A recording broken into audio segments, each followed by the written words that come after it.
आज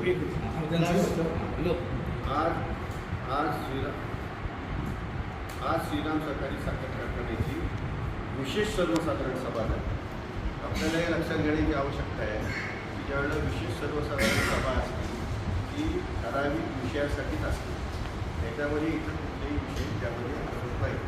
त्यामुळं जो विषय होता त्या विषयाला अनुसरूनच त्या ठिकाणी चर्चा होणं अपेक्षित होतं आणि त्याप्रमाणे जो विषय माननीय चेअरमन बाळासाहेब शेंडे यांनी मांडल्यानंतर त्या ठिकाणी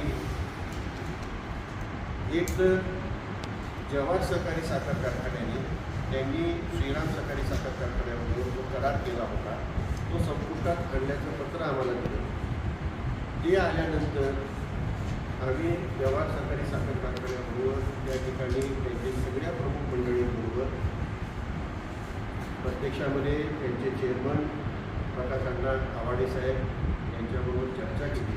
परंतु त्यांनी त्या ठिकाणी पूर्णपणे एकंदरीत प्राप्त साखर उद्योगासमोर असणारे आव्हानं लक्षात घेता त्यांनी पूर्णपणे असमर्थता दर्शवली आणि जे काही परिणाम आणि जे काही आर्थिक त्यांना मोठे सहन करावे लागतील ते करण्याची त्यांनी तयारी दर्शवली की सातत्याने दरवर्षी होणारा तोटा आम्हाला आणि आमच्या सभासदांना या ठिकाणी आम्हाला सांगणं कठीण जातं आहे.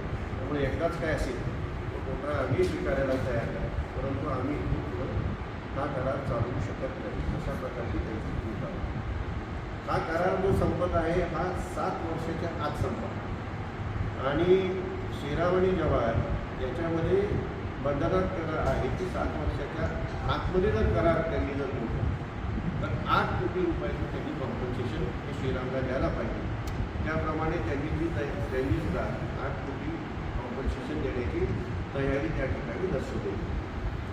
हा मुद्दा होता तो करार एक संपुष्टात आला आणि तिथून पुन्हा कारखाना चालवण्याच्या दृष्टीने त्या ठिकाणी आम्ही स्वतः चालवण्याच्या दृष्टीने विचार केला.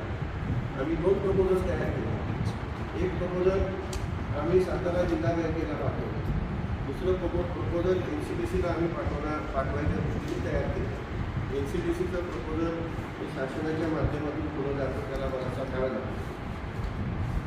जिल्हा मध्यवर्ती बँकेला आम्ही प्रपोजल जे दिलं त्याच्यामध्ये जवाहरला जे काही त्यांनी मशिनरीमध्ये गुंतवणूक केलेली होती तिचा घसारा वजा जाता आणि त्याचबरोबर त्यांचं आमच्याकडं असलेलं जे काही डिपॉझिट होतं त्याच्याकरता आणि शिवाय कारखाना चालवण्याकरता प्री सिजनल आणि HND याच्यासाठी कर्ज मिळावं म्हणून आम्ही तो साधारण 102 कोटीचा प्रस्ताव आम्ही त्या ठिकाणी सादर केला होता. तो त्यांनी त्या ठिकाणी नाकारला. त्याचं प्रमुख कारण सांगितलं की तुमचं रक्कममूल्य हे उणे आहे आणि त्यामुळं ज्या कारखान्याचं रक्कममूल्य उणे असेल त्या कारखान्यांना आम्ही कर्ज पुरवठा करू शकत नाही. आणि त्याचबरोबर आत्ताची जी सर्वच एकंदर साखर कारखानदारांची परिस्थिती पाहता त्या ठिकाणी ती सातारा जिल्हा मध्यवर्ती नाही, त्या ठिकाणी आम्हाला कर्ज पुरवठा देण्यात पूर्णपणे असमर्थता दाखवते. पैसे कुठूनच उभे राहत नाही हे लक्षात आल्यानंतर त्या ठिकाणी हा कारखाना पुन्हा चालवायला देण्याशिवाय पर्याय नाही. आणि सीझन हा जवळ आला. सीझनची कामं वास्तविक इतर कारखान्यांनी चालूही झाली. आपलंही काम श्रीराम साखर कारखान्याचं आपलं गौरवण्याचं काम आहे ते चालू ठेवलेलं आहे. परंतु त्या ठिकाणी मोठी वाहतूकदार कॉन्ट्रॅक्टर असतात ते आपल्याला घ्यावे लागतात, त्यांना पैसे द्यावे लागतात. हे सर्व आत्ता प्रत्यक्षामध्ये चालू होतं आणि हे जर वेळेत झालं तरच त्या ठिकाणी पूर्ण वाहतूक यंत्रणा येत असते. आणि या सर्वांचा विचार करून आपल्याकडून पैसे राहत असते हा कारखाना बंद कुठल्याही परिस्थितीत राहता कामा नये असा विचार करून त्या ठिकाणी कोर्टामध्ये आमच्या संदर्भात जो प्रशासक नेमल्यानंतर आम्ही कोर्टात गेलो. तो प्रशासक त्या ठिकाणी उठवला गेला. परंतु प्रशासन उठवत असताना त्या ठिकाणी कोर्टाने आम्हाला फक्त दैनंदिन कामकाज आणि कुठलेही धोरणात्मक निर्णय घ्यायचे नाहीत अशा प्रकारचे त्या ठिकाणी आदेश पारित केले.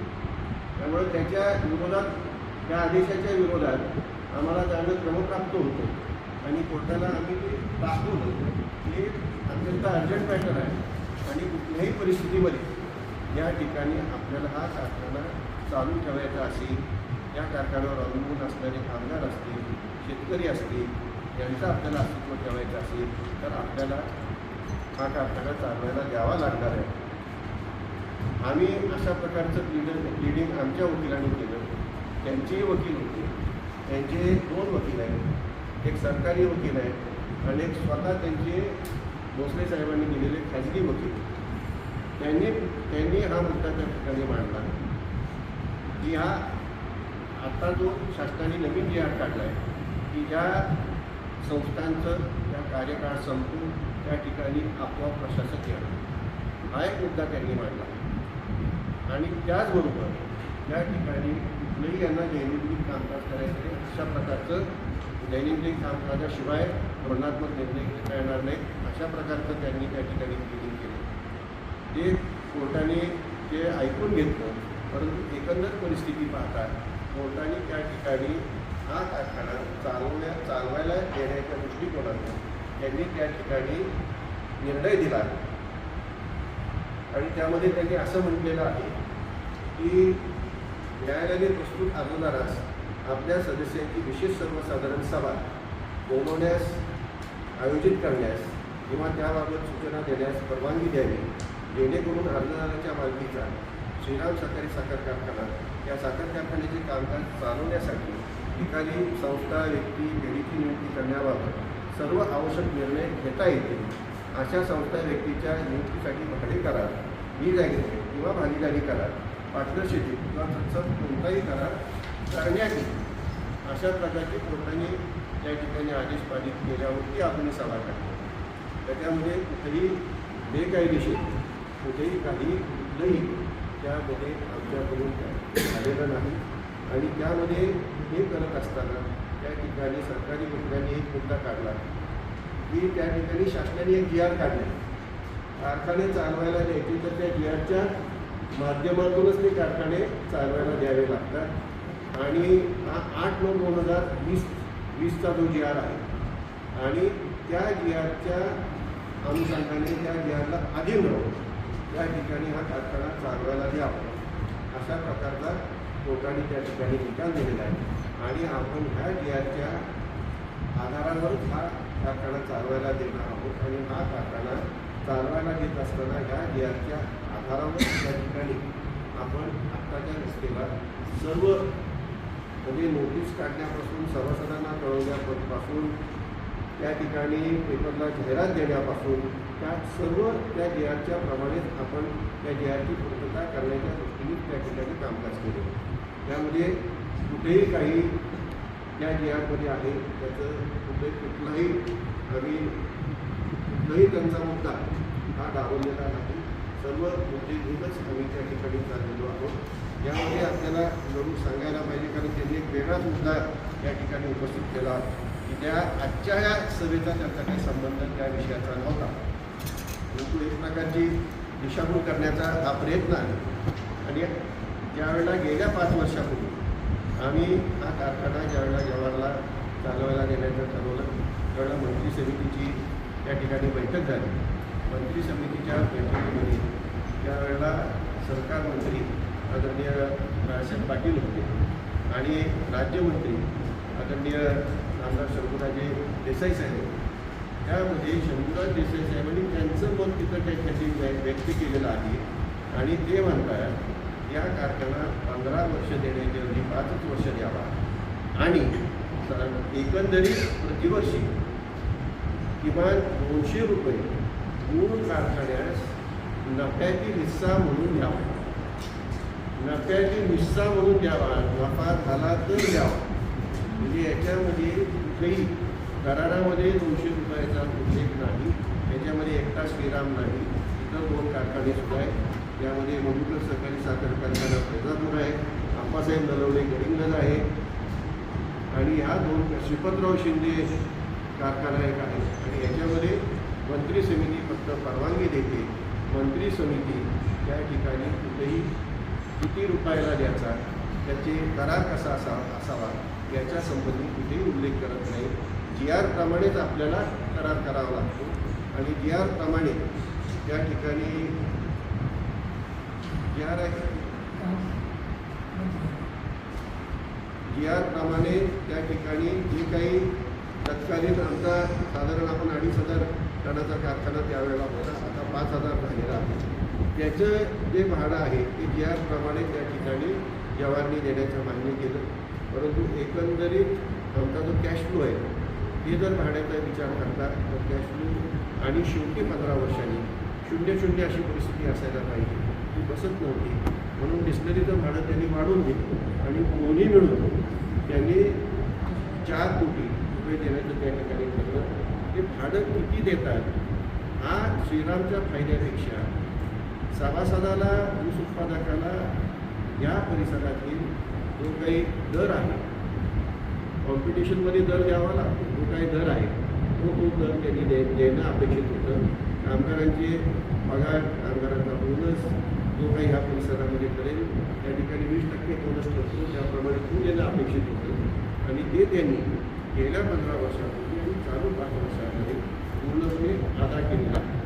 म्हणजे याच्यामध्ये 200 रुपये ते जर अधिक देत असतील तर मग त्या ठिकाणी सभासदांना, ऊस उत्पादकांना ते पैसे कमी गेले असते.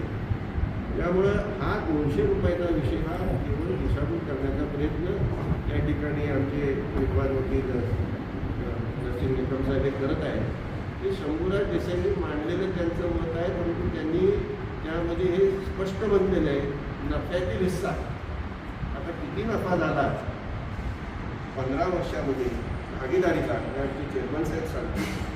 आणि त्याचबरोबर त्यांचा जो दुसरा मुद्दा आहे की एवढे वर्ष कारखाना चालवायला देऊन सुद्धा आज तुम्हाला 115 कोटी रुपयाचं देणं कसं दिसतं. आता दुर्दैवाने त्यांना अशा प्रकारे जे ऑडिट रिपोर्ट वाचतात मला माहीत नाही. देण्यामध्ये हात भांडवलसुद्धा असते, गंगाजळीसुद्धा असते. ते आपण देणं आपलं सभासदाचं शेअर्स हे देण्यामध्येच दिसत असते. सभासदाचे शेअर्स हे कारखान्यात जे असतात ते देण्यामध्ये दिसतात.